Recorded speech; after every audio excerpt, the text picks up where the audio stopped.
Pasal ribut mulut, sikok petani sawit di Musi Banyuasin ditemukan tewas dengan badan penuh luka lebam di tengah kebun sawit punya dirinya.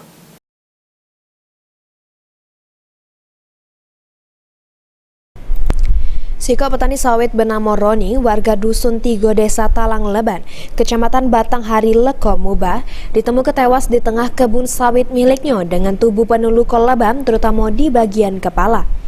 Korban pertama kali ditemukan oleh kakak kandungnya yang bernama Ali Idrus, yang memang lagi nyari korban pada Sabtu 21 Oktober 2023. Sehingga atas kejadian tersebut dirinya langsung manggil warga sekitar dan langsung melapor ke Polsek Batanghari Leko.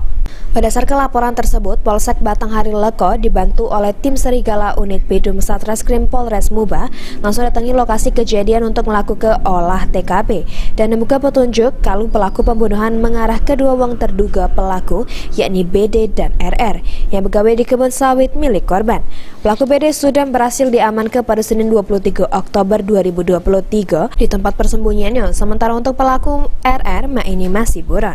Kasih Humas Polres Muba AKP Susianto mengungkap kali peristiwa ini dilatar belakangi ketersinggungan kedua pelaku terhadap omongan korban sehingga membuat pelaku marah dan gelap mata lalu memukuli korban dengan batang kayu sampai tewas dan meninggal ke mayat korban di tengah kebun sawit. Terima kasih. Jadi kejadian pertama bermula pada hari Sabtu tanggal 21 Oktober 2023 sekira pukul 07.00 WIB di kebun sawit di Dusun 3 Talang Leban, Kecamatan Batanghari Leko, Kabupaten Muba, ada ditemukan mayat. Di mayat seorang laki-laki diketahui bernama Aroni, 42 tahun. Jadi Aroni adalah pemilik kebun di mana di tempat yang bersangkutan ditemukan sudah menjadi mayat. Yang menemukan sendiri adalah kakak kandungnya sendiri, Ali Idrus, yang kemudian kejadian tersebut dilaporkanlah ke Polsek Batanghari Leko.